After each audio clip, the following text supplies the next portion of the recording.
नमस्कार साथीहरु, useful tips in Nepal च्यानलमा तपाईलाई स्वागत छ। म अझै एनसेलले अहिले #अनलाइन खुशी अन्तर्गत सापटी अफरमा केही एक्स्ट्रा सापटी ल्याएको छ, जसलाई जे जति आवश्यक पर्छ उहाँले त्यति नै लिन सक्नुहुन्छ। भन्नुको मतलब कसैलाई थोरै चाहिएको छ ब्यालेन्स सापटी अथवा थोरै डाटा चाहिएको छ सापटी भनेदेखि उहाँहरूले थोरै ब्यालेन्स अथवा थोरै डाटा सापटी लिन सक्नुहुन्छ। यदि कसैलाई धेरै डाटा सापटी चाहिएको छ अथवा धेरै ब्यालेन्स सापटी चाहिएको छ इमर्जेन्सी सिचुएसनमा भनेदेखि उहाँहरूले धेरै लिन सक्नुहुनेछ। नर्मली हामी सबैलाई त थाहा नै छ, एनसेलले आजदेखि हैन धेरै पहिलादेखि नै तपाईलाई 40 रुपैयाँ ब्यालेन्स सापटी दिइरहेको छ। त्यसै अन्तर्गत यदि तपाईले एनसेलबाट केही एक्स्ट्रा सापटी लिन चाहनुहुन्छ भनेदेखि त्यो पनि सुविधा उपलब्ध छ।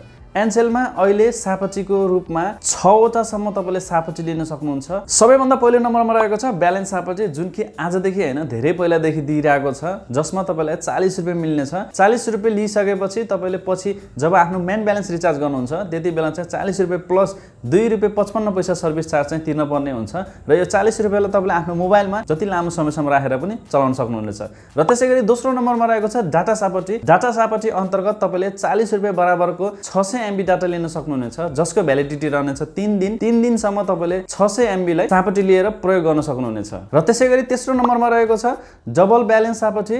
डबल ब्यालेन्स सापटी अन्तर्गत तपाईले 40 रुपैयाँ नभएर 80 रुपैयाँसम्म सापटी लिन सक्नुहुनेछ, जसको भ्यालिडिटी असीमित रहनेछ। तपाईले आफ्नो मोबाइलमा जति लामो समयसम्म पनि त्यसलाई राखेर चलाउन सक्नुहुनेछ। र त्यसैगरी चौथो नम्बरमा रहेको छ डबल डाटा सापटी। डबल डाटा सापटी अन्तर्गत तपाईले 80 रुपैयाँ बराबरको 1200 MB डाटा पाउनुहुनेछ, जुन डाटाको भ्यालिडिटी रहनेछ 7 दिन। 7 दिनसम्म त्यो डाटालाई तपाईले मजाले प्रयोग गर्न पाउनुहुनेछ। र जब तपाईले रिचार्ज गर्नुहुन्छ, रिचार्ज गर्दाखेरि तपाईको त्यो मेन ब्यालेन्सबाट काटिनेछ। र त्यसैगरी पाँचौं नम्बरमा रहेको छ भोइस सापटी। भोइस सापटी अन्तर्गत तपाईले 10 रुपैयाँ बराबरको 15 मिनेट भोइस सापटी लिन सक्नुहुनेछ, जसको भ्यालिडिटी रहनेछ 1 दिन। 1 दिन भित्रमा तपाईले त्यो भोइस सापटीलाई प्रयोग गरिसक्नु पर्नेछ। र त्यसैगरी 6औं नम्बरमा रहेको छ मिनी डाटा सापटी। मिनी डाटा सापटी अन्तर्गत तपाईले 20 रुपैयाँमा 200 MB डाटा सापटी लिन सक्नुहुनेछ, जसको भ्यालिडिटी रहनेछ 1 दिन। तपाईले लिएको 200 MB डाटाको भ्यालिडिटी मात्र 1 दिन रहनेछ। र जति पनि यो सापटीहरु छन्, सापटी सबैको सर्भिस चार्ज जुन एडिसनल चार्ज लिन्छ जब तपाईले रिचार्ज गरेर डिडक्ट गर्दाखेरिको,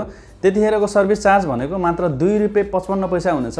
जति पनि तपाईले 40 रुपैयाँ लिनु भएको छ भनेदेखि तपाईले जब रिचार्ज गर्नुहुन्छ 42 रुपैयाँ 55 पैसा काटिनेछ। र त्यसैगरी तपाईले यदि 80 रुपैयाँ सापटी लिनु भएको छ भनेदेखि त्यसमा 80 प्लस 2 रुपैयाँ 55 पैसा 82 रुपैयाँ 55 पैसा तपाईको मेन ब्यालेन्सबाट काटिनेछ जब तपाईले रिचार्ज गर्नुहुनेछ। त्यसैले अबदेखि कहिले पनि आफुलाई कति चाहिन्छ सापटी त्यति नै लिनुस्। आफुलाई के चाहिएको छ सापटी त्यही सापटी नै लिनुस्। यदि तपाईलाई भोइस प्याक मात्र भए पुग्छ भनेदेखि तपाईले भोइस प्याक मात्र लिनुस्। यदि तपाईलाई डाटा भए पुग्छ भन्ने छ भनेदेखि तपाईले डाटा सापटी मात्र लिनुस्। यदि तपाईलाई थोरै ब्यालेन्स चाहिएको छ भने थोरै लिनुस्, धेरै चाहिएको छ भने धेरै लिनुस्। त्यही भएर एनसेलमा सापटी लिनु भन्दा अगाडि एकचोटी आफुलाई के चाहिएको छ त्यही अनुसार सापटी लिनुस्। भिडियोमा देखाइएको डाटा सापटी होस्, भोइस सापटी होस् अथवा ब्यालेन्स सापटी होस्, लिनको लागि तपाईले *9988# डायल गर्न पर्नेछ। र त्यसमा देखाइएको 6 वटा अप्सन मध्ये एउटा कुनै आफुलाई पाएको पर्ने अप्सन चुज गरेर सापटी लिन सक्नुहुनेछ।